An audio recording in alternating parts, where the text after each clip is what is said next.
इस चैनल में सभी स्टूडेंटों का स्वागत है। कल हमने डायरेक्ट इनडायरेक्ट में सिंपल सेंटेंस, इंट्रोगेटिव सेंटेंस और क्वेश्चन वर्ड वाले सेंटेंस सोल्व किए थे। आज हम इम्पेरेटिव सेंटेंस और एक्सक्लेमेटरी सेंटेंस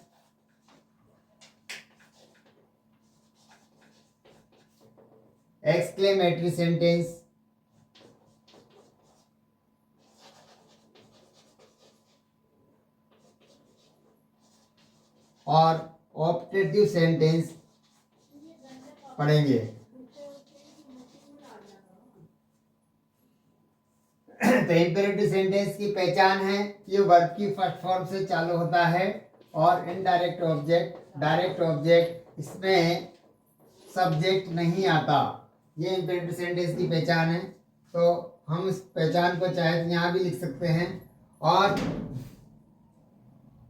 इसमें सेड को हिंदी अनुवाद के अनुसार हम चेंज करेंगे। मान लो हमारा जो रिपोर्टिंग स्पीच में हिंदी अनुवाद अगर निवेदन प्रकट कर रहा है तो हम यहाँ सेड को रिक्वेस्टेड में बदल देंगे निवेदन के लिए। और जो वाक्य है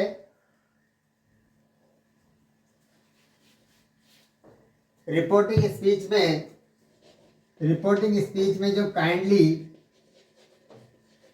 और प्लीज जो लगा हुआ है उसे हटा देंगे। यदि वाक्य सलाह प्रकट कर रहा है तो हम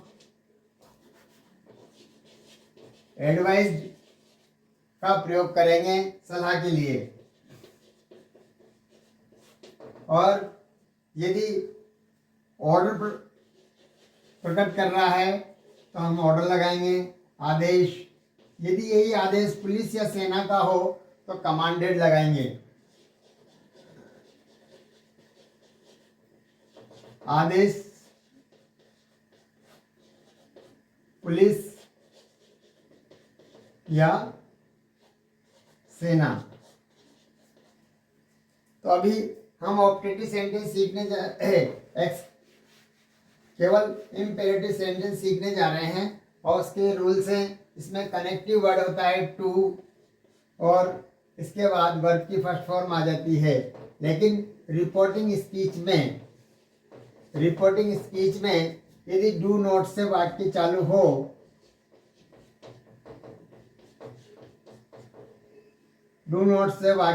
हो तो हम यहाँ नॉट टू कनेक्टिव वर्ड लगा के वर्ब की फर्स्ट फॉर्म लिखेंगे।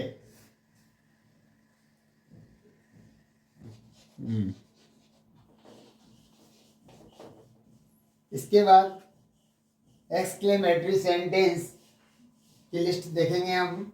एक्सक्लेमेटरी सेंटेंस में क्या पहचान आती है? एक्सक्लेमेटरी का मतलब ही है जिसमें बोधक, जो आश्चर्य प्रकट करती हो, दुख प्रकट करती हो। तो यदि कोई रिपोर्टिंग स्पीच में ऐसा शब्द आ जाए तो या हुर्रे शब्द आ जाए और ये एक्सक्लेमेशन साइन आ जाए, एलास आ जाए, तो ये और एलास तो आपका दुख प्रकट करता है।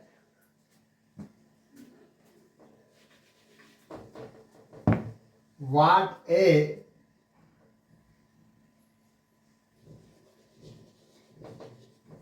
से वाक्य चालू हो या हाउ से वाक्य चालू हो और पीछे वाक्य में एक्सक्लेमेशन साइन आ जाए तो क्या अपनी रिपोर्टिंग वर्ब होगी। तो सेड को हम यदि एलास आ जाए तो दुख प्रकट करता है, तो यहाँ हमें लिखना पड़ेगा एक्सक्लेम्ड विद सोरो। यदि हुर्रे आ जाए तो हमें लिखना पड़ेगा exclaimed with Joy.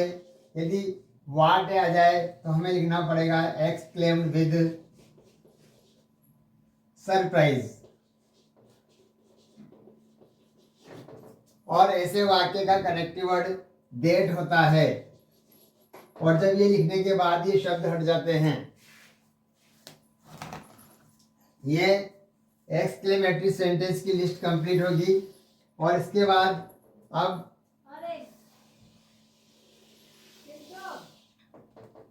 Optative sentence.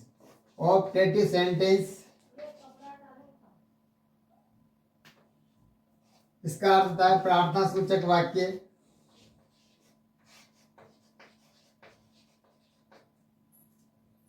या आशीर्वाद देने वाले, शुभकामना देने वाले वाक्य। ऐसे में सेड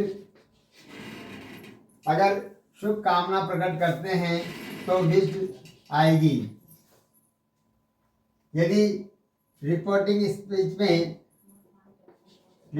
स्पीच में शुभकामना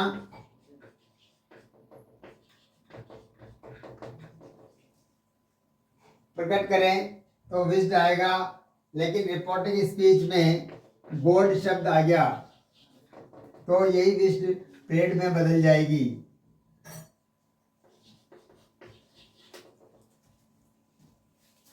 लेकिन रिपोर्टिंग स्पीच की हिंदी करने पर बद्दुआ किसी ने दे रखी है, अभिशाप दे रखा है, शाप दे रखा है, तो ये कर्स्ड में बदल जाएगी। यदि आशीर्वाद दे रखा है रिपोर्टिंग स्पीच में तो ये आशीर्वाद दे रखा है तो ये ब्लेस्ड में बदल जाएगी। दैट कनेक्टिव वर्ड होगा।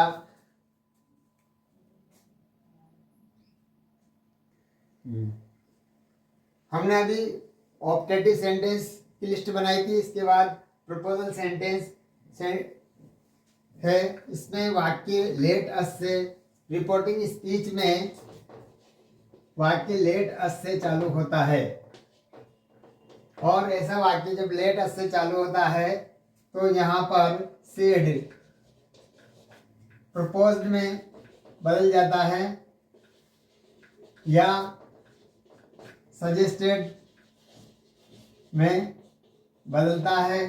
कनेक्टिव वर्ड दैट आता है, लेकिन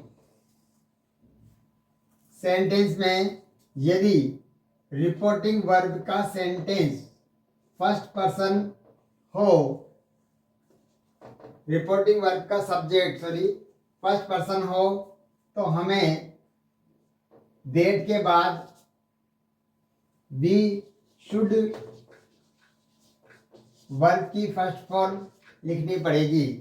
यदि हमारा रिपोर्टिंग वर्ब के पहले थर्ड पर्सन सब्जेक्ट हो तो हमें दे शुड लिखना पड़ेगा। इसको मैं दोबारा रिपीट कर देता हूँ। हमारी रिपोर्टिंग वर्ब सेड होती है, और सेड के पहले यदि ही शी इट नेम हो तो थर्ड पर्सन माने जाएंगे, तब तो हमें दे शुड लिखना पड़ेगा। और अगर सेड के पहले आई या वी हो तो वी शुड लिखना पड़ेगा। वी शुड वर्ब की फर्स्ट फॉर्म। इस प्रकार ये हमने लिस्टें पहले कंप्लीट कर ली। अब एग्जाम्पल लेंगे।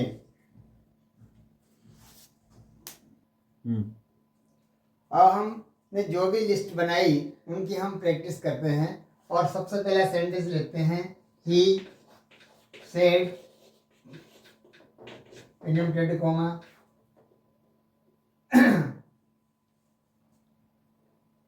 Please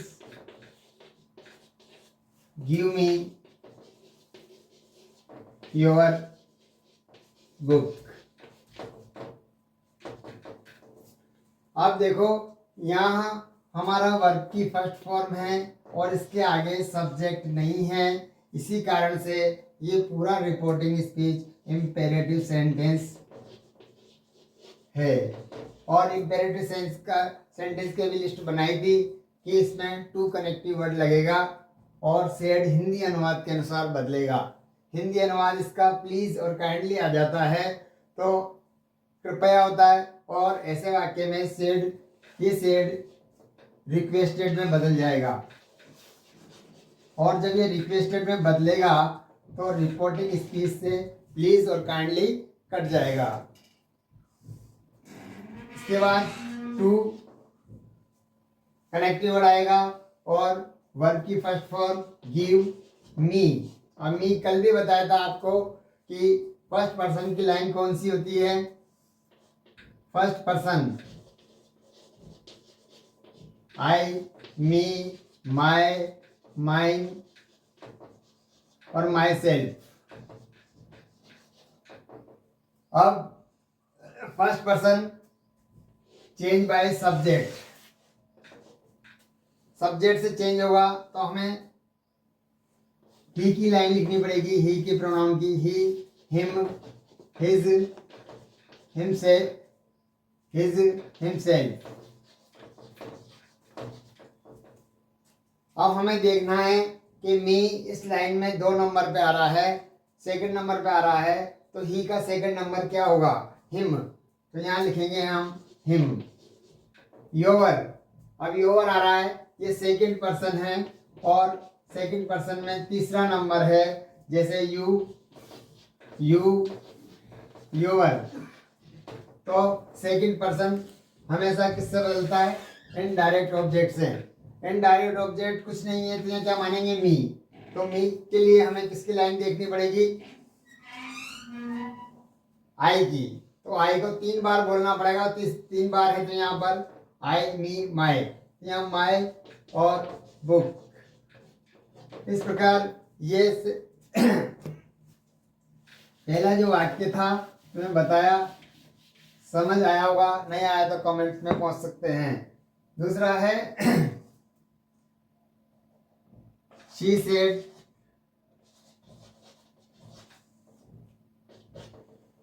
don't disturb me.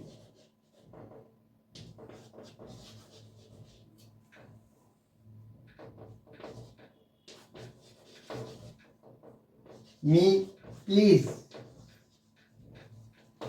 अब इसने भी प्लीज लगा दिया, इसका मतलब ये है कि वो फिर निवेदन कर रही है, तो शी रिक्वेस्टेड। लेकिन डू नॉट का प्रयोग हुआ है तो रिक्वेस्टेड, तो ये प्लीज हट गया और डू नॉट के लिए कनेक्टिव वर्ड आता है नॉट टू। तो नॉट टू डिस्टर्ब मी। मी कौन सा पर्सन है, फर्स्ट पर्सन का सेकंड नंबर, तो किसके अनुसार, ही के अनुसार। तो ये आया था पहले हिम, वही यहाँ आएगा हिम।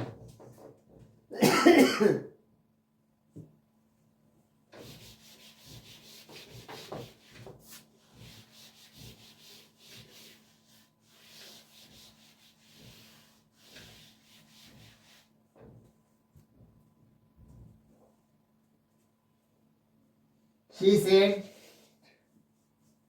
या her mother said, her mother said, work hard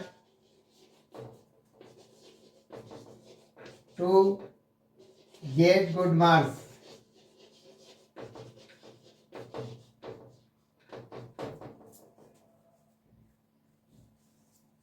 अब work hard to get good marks, ये रिपोर्टिंग स्पीच हमें सलाह की जानकारी दे रहा है, सलाह प्रकट कर रहा है। और सलाह के लिए हमें सेड किस में बदलना है, एडवाइज्ड में। तो हर मदर एडवाइज्ड और इसका कनेक्टिव वर्ड है to work hard to get good marks.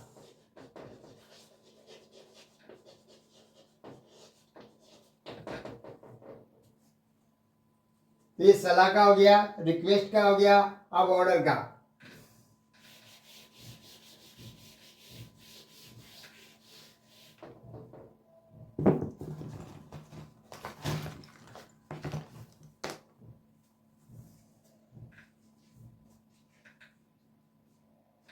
The teacher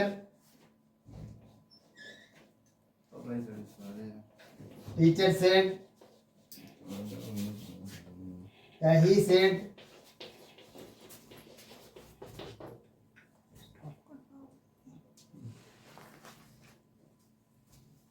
sit down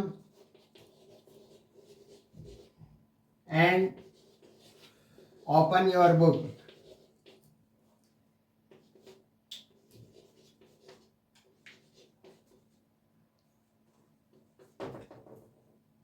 यहाँ पर टीचर बच्चों से कह रहा है कि नीचे बैठ जाओ और अपनी किताब खोलो, तो वो ऑर्डर दे रहा है कि ही ऑर्डर्ड